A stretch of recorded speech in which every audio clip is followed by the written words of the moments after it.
अस्सलामुअलैकुम वरहमतुल्लाह। Welcome back to second class. और आज की क्लास में इंशाल्लाह हम लोग देखेंगे कि जो ख़तूत हैं वो कौन कौन से हैं, वो किस तरह से ईजाद किए गए। तो सबसे पहले मैं एक बात आप लोगों को बताना चाहूँगी, और वो ये कि जो कैलीग्राफी का फ़न है ये सिर्फ़ अरबिक में नहीं है, बल्कि दुनिया में जितनी भी ज़ुबानें हैं, पर्शियन है, फ़्रेंच है, इंग्लिश है, हिंदी है, उर्दू, अरबिक, ये जितनी भी और नॉन लैंग्वेजेस हैं, नॉन लैंग्वेजेस से मुराद ये कि जो ज़ुबानें इस वक्त दुनिया में बोली जाती हैं, पढ़ी जाती हैं, समझी जाती हैं, उन सब ज़ुबानों के अंदर जो है वो ख़ताती की जाती है।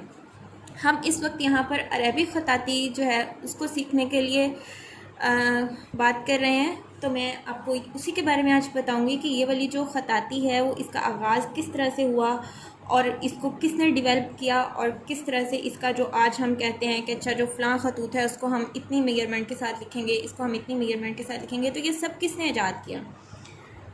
सबसे पहले जो अरबिक लिखने का आगाज़ है वो कहाँ से हुआ? जब कुरान पाक नाजिल हुआ उस वक्त कुरान पाक को जिस ख़त में लिखा गया उसको ख़त्ते हीरी कहते हैं। ख़त्ते हीरी। और ये वो ख़त है जो रसूलुल्लाह सल्लल्लाहु अलैहि वसल्लम के ज़माने में राइज था, और जो कातबे वही हैं, मतलब वो 40 सहाबा जिन्होंने कुरान को लिखा है जब कुरान नाजिल होता था, तो उन्होंने इसी ख़त के अंदर कुरान को जो है वो लिखा। फिर हज़रत अबू बकर रज़ी अल्लाह ताला अन्हु के दौर में, हज़रत उमर फ़ारूक और हज़रत उस्मान गनी रज़ी अल्लाह ताला अन्हुमा के दौर में जो है ये ख़त राइज रहा, और इसी में जितना भी अहादीस का इल्म था, कुरान पाक लिखने का इल्म था, वो इसी ख़त में लिखा जाता रहा। उसके बाद हज़रत अली रज़ी अल्लाह ताला अन्हु के दौर खिलाफत में जब उन्होंने अपना जो दारुल हुकूमत था वो कूफ़ा मुंतकिल किया, तो ये ख़त जब कूफ़ा में गया तो वहाँ इसको ख़त्ते कूफ़ी कहा जाने लगा, और इसमें थोड़ी सी जो चेंजेस वगैरह थी वो की गई। ख़त्ते हीरी इसका नाम है, इंशाल्लाह मुझे उम्मीद है आपको समझ आ रही होगी। ओके, जब ये ख़तूत ये जो ख़त था ख़त्ते हीरी, इसको कूफ़ा मुंतकिल किया गया दारुल हुकूमत के कूफ़ा मुंतकिल होने की वजह से, तो वहाँ पर इसने जब रिवाज पाया तो इसको ख़त्ते कूफ़ी कहा जाने लगा। और फिर वहाँ पर क्योंकि कूफ़ा जो था वो उस वक्त इल्म व फ़ज़ल का मरकज़ था, वहाँ पर डिफरेंट शहरों से लोग आते थे, शहरों से नहीं बल्कि मुल्कों से, और फिर जब वो इस ख़त को लेकर अपने अपने इलाकों में गए तो वहाँ पर फिर इस ख़त की जो आगे मज़ीद ब्रांचेस बनी उनको हम कूफ़ी मशरक़ी, यानी कि जो लोग मशरिक़ में आए, ये जो हमारे ईस्टर्न कंट्रीज़ हैं, यहाँ पर जो लोग आए इसमें इसको कूफ़ी मशरक़ी कहा जाने लगा। और इसी तरह इसको जो मगरिब में लोग लेकर गए उसको वहाँ पर जो इसने रवाज पाया इसको कूफ़ी मगरबी कहा जाने लगा। इसकी एक और टाइप भी है और वो है सुकियर कूफ़िक। सुकियर कूफ़िक भी कूफ़िक का बहुत पुराना वेरिएंट है जिसमें बॉक्सेस की जो है वो सीक्वेंस से अल्फाज को लिखा जाता था।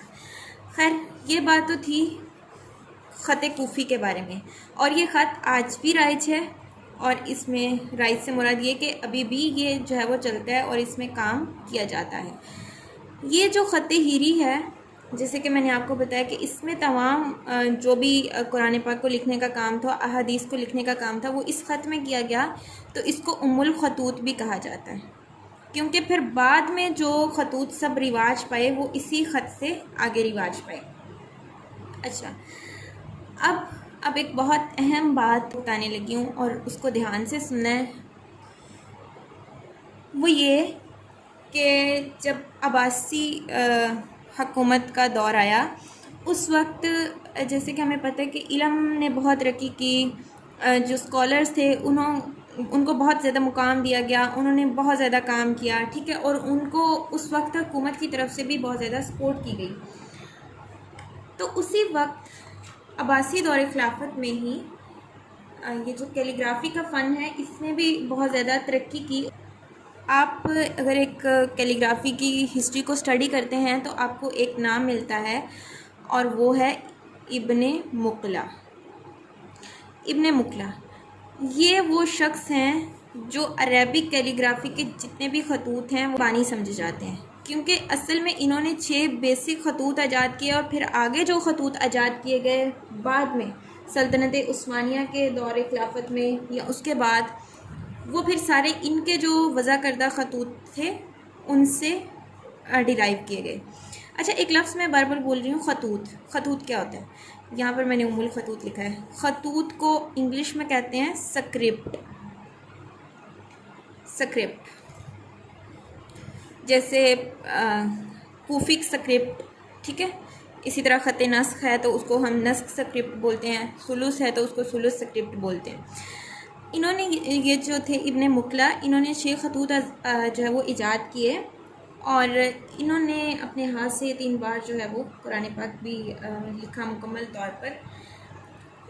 1886 ईस्वी में ये पैदा हुए और इनकी जो वफ़ात है वो 1940 में हुई और इनको एक नामालूम हमलावर ने जो है वो कत्ल कर दिया था। लेकिन ये एक थोड़ी सी इनके बारे में बात थी। ये सिर्फ़ कैलीग्राफर ही नहीं थे, मतलब ये सिर्फ़ अरबी खतूत ही नहीं लिखते थे, बल्कि उसके साथ साथ ही एक बहुत आलिम फाजिल शख्स थे। तफसीर, कुरान, फ़िक़्ह, अरबी अदब में, तजवीद में और इंशाउल अदब में ये माहिर थे।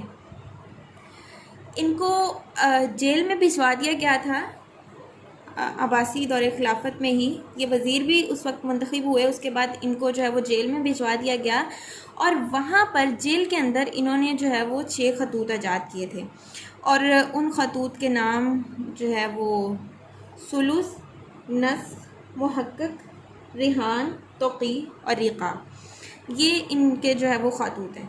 और इन्होंने खतूत के लिए जो बेसिक अकाई यानी कि डिसाइड की थी वो क्या था? वो था कलम का कत। और कलम का कत क्या होता है? ये जो कलम की चौड़ाई है इसको कत बोलते हैं, ठीक है। तो इन्होंने ये जो कलम का एक कत था इसको इन्होंने बुनियादी अकाई जो है वो रखा कि हम जितने भी हरूफ लिखेंगे उनकी जो भी मेजरमेंट्स हैं वो इस कलम के ये इस जो कत है इसके हिसाब से की जाएंगी कि जो एक लफ्ज़ है उसको हमने कितने कत का रखना है। ये वो सारी चीज़ें जो आप आगे जब हम राइटिंग करेंगे तब देख भी लेंगे। ओके, इन्होंने जो खतूत ईजाद किए थे 6 खतूत, उनको उनके असूल वज़ा होते और उनको पूरा मुकम्मल एक उभर कर सामने आने में कोई 600 साल का अरसा लगा। और उसके बाद फिर इनके ही जो ईजाद करदा खतूत थे सुलूस, नस, रिहान, मुहक्किक, रिका, तोक़ी, इन्हीं की बेसिस पर फिर आगे नए खतूत जो है वो बाद में आने वालों ने ईजाद किए, जिनमें सल्तनत उस्मानिया के दौर में बहुत ज़्यादा खतूत ईजाद किए गए। मिसाल के तौर पर दीवानी, दीवानी जली, नस्तलीक, नस्तलीक जो कि उर्दू का एक बहुत ही अहम जो है वो स्क्रिप्ट है और जिसके अंदर पूरी उर्दू कैलीग्राफी की जाती है। उसके अलावा शिकस्ता फ़ारसी का है और इसी तरह तालीक। तो ये सारे जो खतूत हैं वो इस तरह से वजूद में आए और अब ख़तूत की एक मुकम्मल जो है वो हमारे पास रहनुमाई है कि अगर कोई इंसान ख़त नस्ख सीखना चाहता है तो उसको किस तरह से अपने अल्फाज को लिखना है। मिसाल के तौर पर अगर अलिफ है तो वो उसको कितने कत पर लिखेगा, 5 कत पर लिखेगा। अगर बा है तो बाकी ये जो चौड़ाई है वो कितनी होगी। ये सारा कुछ जो है ये अब मुकम्मल तौर पर डिफाइंड हो चुका है। तो इंशाल्लाह मुझे उम्मीद है कि आज जो हम लोगों ने बात की है वो आप लोगों को समझ आ गई होगी।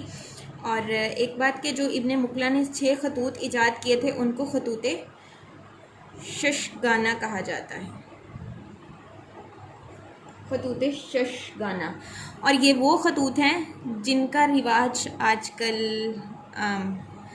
हमारे हिंदुस्तान पाकिस्तान में बहुत ज़्यादा है और इसके अलावा ईरान में और बिलाद रूम में और इस तरह ये जो ममालिक हैं, अरब ममालिक ख़ास तौर पर ख़त वहाँ पर जो है वो अरबिक लिखी जाती है उसमें। तो यहाँ पर ये जो है वो खतूत वो आजकल इस्तेमाल किए जाते हैं, इनको सीखा जाता है, इनमें चीज़ें जो हैं वो लिखी जाती हैं। 1-2 मिनट में मैं जल्दी से इसका खुलासा आपको फिर से बता देती हूँ कि सबसे पहले ख़त हीरी था, इसमें कुरान पाक जो है वो लिखा गया हज़रत उस्मान रज़ी अल्लाह तआला अन्हु के ज़माने तक। फिर जब हज़रत अली का दौर खिलाफत आया, उन्होंने कूफे को जब दारुल खिलाफा बनाया तो वहाँ पर ये ख़त जब मुंतकिल हुआ तो ये ख़त कूफ़ी के नाम से जाना जाने लगा। फिर वहाँ से जो लोग इसको आगे लेकर गए उसकी डिफरेंट जो है वो शाखें बन गई, कूफ़ी मशरक़ी, कूफ़ी मगरबी। और उसके बाद फिर इब्न मुकला जो हैं वो आए और एक इल्म फ़ज़ल वाले शख्स थे, और इन्होंने जो है वो अरबिक के 6 बेसिक खतूत ईजाद किए, ख़त नस्ख, सुलुस, रेहान, मुहक्कक, रिक़ा और तोकी। उसके बाद फिर इनसे आगे जो है वो मज़ीद खतूत डिराइव किए गए, और ये वाले जो खतूत हैं इनका आजकल ये हिंदुस्तान, ईरान, बिलाद रूम, तुरान वगैरह यहाँ पर इनका जो है वो इस्तेमाल किया जाता है। तो ठीक है, आज की क्लास में इतना ही। नेक्स्ट क्लास में इंशाल्लाह मैं आपको जो कैलीग्राफी का बेसिक सामान है कि वो कौन कौन सा है और उसमें हमें क्या क्या चीज़ें इस्तेमाल करनी है वो इंशाल्लाह मैं आपको गाइड करूँगी। ठीक है, अपना बहुत ख्याल रखिएगा, दुआ में याद रखिएगा। अस्सलाम वालेकुम।